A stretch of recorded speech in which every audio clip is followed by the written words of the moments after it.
Excited na ang kapamilya star na si Anthony Jennings na bumida sa kanyang unang international film, ang Mother Maybe. Bata pa nga lang kasi siya ay goal na niya nang magkaroon ng sariling pelikula. Genre blending ang nasabing pelikula kung saan ang biggest twist ay magiging monster ang kanyang ina kapag gabi. Nang pinipin sa akin, nagulat ako pero sabi ko, may ganon? Sige. Gusto ko talaga mga unusual na film. Excited na ko to, prepare ng nuances na pwede ko dagdag.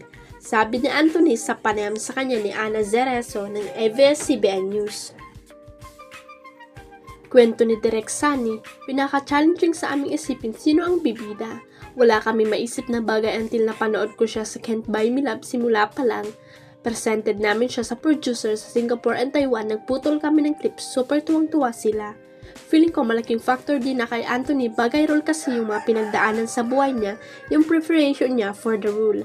Tatapusin muna ni Anthony ang taping ng Nitsering Incognito bago niya simulan ang shooting ng Mother Maybe sa uling quarter ng taon. Marami nga ang natutuwa kay Anthony sa role niya sa Incognito, lalo't pa siya ang nagbibigay ng comedy sa serye.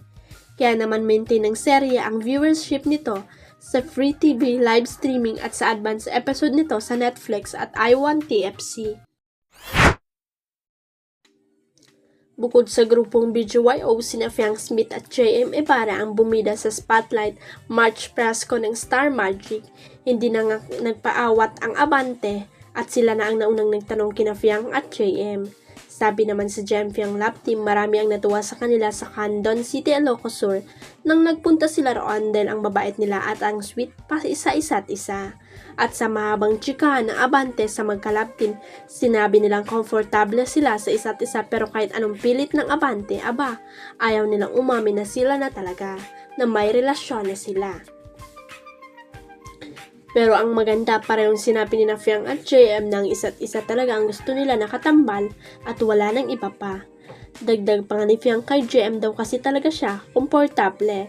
Siyempre, touch na touch naman si JM sa dialogue na yun ni Fiang at talatang sobrang kilig.